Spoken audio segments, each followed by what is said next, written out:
Didik TV KPM. Okey, sebelum kita tengok kepada contoh-contoh soalan Chris, apa kata kita kongsi dulu untuk format kertas 2 dan juga beberapa tips lah untuk menjawab kertas 2.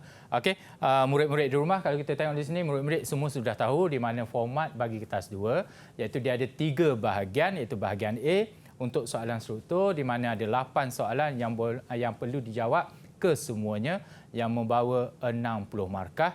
Dan yang kedua ada bahagian B, ada 2 soalan, jawab satu sahaja. Tapi boleh ke tidak nak jawab dua-dua, boleh, tak ada masalah. Tapi pilihlah yang terbaik yang boleh kita dapat markah lebih lah. Okey, step 1 ni dah ada 20 markah. Dan bahagian C, yang ni kadang-kadang kita takut tercicir.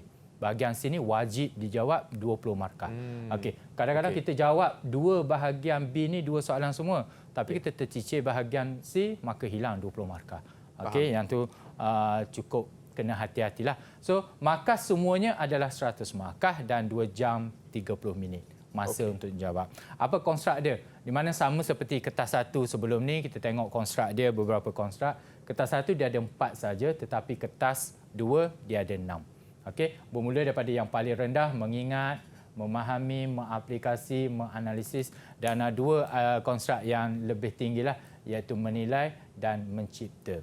Okey, untuk menilai ni dia ada 5 konstruk yang utama atas tu, di mana kesemua soalan tu ada ke-5 konstruk. Tetapi soalan konstruk untuk mencipta hanya ada dekat mana? Okey, mengikut format yang telah diedarkan oleh lembaga peperiksaan lah kepada semua sekolah. Cikgu-cikgu pun dah tahu, murid-murid kita di rumah calon SPM pun dah tahu.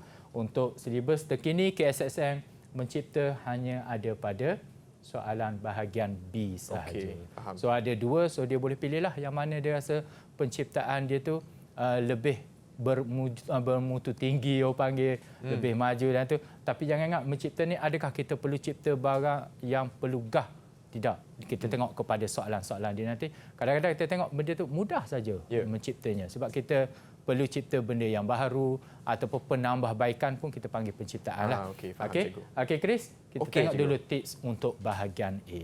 Okey, untuk bahagian A di mana ada ruang pada bawah soalan berkenaan. Okey, murid-murid kita calon SPM di mana yang ni kita just tulis saja jawapan kita di ruangan yang telah diberikan di bawah lah. Okey, panjang jawapan macam mana? Adakah perlu jawapan lengkap seperti subjek-subjek lain?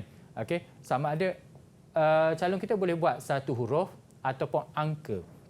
Okey, kadang-kadang soalan ditanya tu mungkin 1 huruf saja, 1 angka saja. Walaupun garisan dia tu panjang, tak semestinya kita ikut cukup-cukup panjang dia tu. Okey, ataupun 1 perkataan. 1 perkataan 1 je, cukup. Okey, adakah perlu kita ulang balik soalan? Tak perlu. Kita bagi saja jawapannya cukup yang orang kata padat dan padu. Iaitu memudahkan pemeriksa lah untuk semak jawapan kita. Okey, yang kedua adalah yang ketiga, 1 ayat ringkas. Okey, 1 ayat ringkas, di mana dikatakan ayat ringkas tu maksudnya dia cukuplah sifatnya ayat tu yang menggambarkan jawapan kita itulah.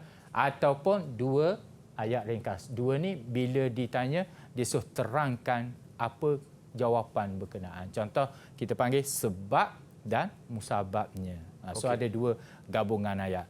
Contohnya mungkin kita bagi objek A dan apa sebabnya. Itu maksudnya 2 gabungan ayat ringkas lah. Walaupun objek A je satu itu dipanggilkan ayat ke? Itu macam perkataan je. Tak ada masalah. Maka gabungan dia punya penerangan untuk pemilihan kita. Itu contoh salah satulah. Okey, markah dan bilangan garis tu menentukan panjang jawapan anda. Okey, kalau dia bagi 2 garis maka 2 jawapanlah perlu. Tetapi katakan tulisan dia kecil. Dia hanya menggunakan 1 baris tapi ada 2 jawapan situ. Tak ada masalah. Boleh je. Ataupun dia buat 1 atas, 1 bawah pun boleh. Kalau katakan dia punya tulisan dia besar, tak cukup 2 garis, maka dia bolehlah tulis di bawahnya sikit. Jangan sampai nanti ni angkat tangan saya nak buat garis sendiri, boleh tak? Yang tu tak perlu tanyalah, dia buat saja di bawah. Okey.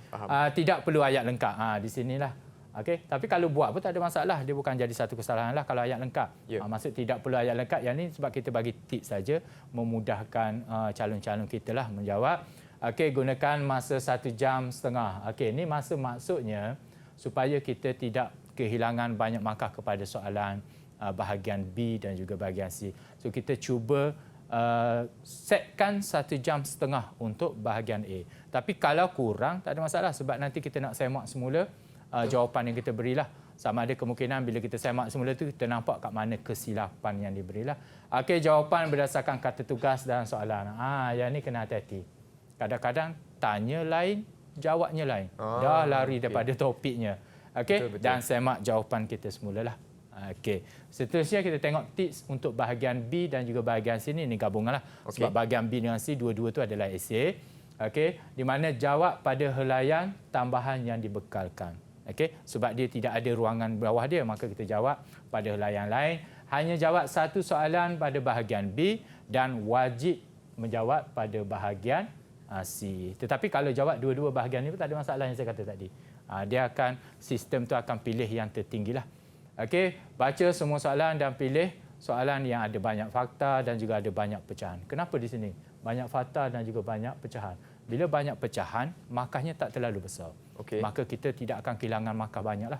Okey, perlu jawab lebih panjang dalam bentuk, boleh jawab dalam bentuk perenggan. Okey, perenggan yang besar tak ada lah, panjang ke tak ada masalah. Ataupun boleh jawab dalam bentuk kita panggil apa? Point-point. Point formulir juga? Point formulir. Ya, tak ada masalah. Janji jawapan kita tu lengkaplah dia punya tu dia. Okey, gambar rajah tu mesti berlabel. Okey, walaupun kadang ada murid-murid kita kata, cikgu saya tak pandai nak lukislah gambar ni. Okey, lukis gambar walaupun kita nampak hodoh, tetapi label dia tu penting. Katakan bila saya selalu beritahu anak murid saya di rumah dan juga anak murid-murid cikgu-cikgu lain lah. Katakan kita nak lukis bika, tetapi pandangan orang lain nampak macam beseng. Tapi kita label di situ bika. Maka tak apalah kita faham. Tak semua calon SPM dia punya bika dia tu sama sebiji macam dalam buku teks. Jadi nampak tu dan label tu penting. Okey. Itu yang penting lah. Tapi jangan pula nanti nak letak bika ni tiba-tiba nampak gambar binatang lain. Betul. Tu nampak jauh sangat larinya tu. Ya, cikgu. Okey, dan kalau ada graf, maka jadual dan lain-lain tu maka kita perlulah mungkin perlu buat graf, mungkin kita perlu buat jadual untuk beberapa soalan yang berkaitan lah. Okey, markah menentukan bilangan isi atau fakta. Okey, contoh kalau ada 6 markah, maka ada 6 fakta dia lah. Lebih tak ada masalah. Tetapi kena hati-hati, kadang-kadang yang kita bagi lebih, adakah dia positif kepada jawapan berkenaan atau negatif. Sebab bila negatif, maka dia dah jadi jawapan songsang kepada jawapan berkenaan lah. Dia akan mengganggu jawapan yang kita bagi yang betul dan juga yang salah. Jangan kita fikir, tak apalah nanti pemeriksa dia akan pilih yang betul. Itu pemahaman yang silap. Okey, faham. Dia akan menjerat diri kita sendiri.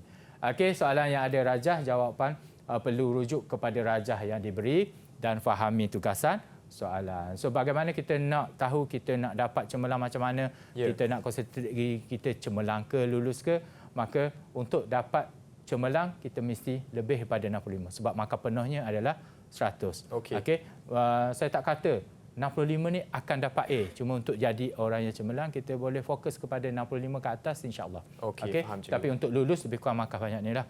Kemungkinan markahnya akan turun ataupun akan naik sikit, itu bergantung kepada situasi semasa. Saya tak boleh kata 30 ni awak akan dapat lulus. Kemungkinan dia akan naik, dia akan turun sebab itu di luar. Cuma kita boleh bayangkan sahaja. Bukan saya yang menetapkan benda ni. Okey, Chris? Saya rasa inilah dia punya keputusan yang calon kita perlu tahulah. Baiklah. Okey, supaya dia dapat tengok dia punya target dia tu kat mana. Didik TV KPM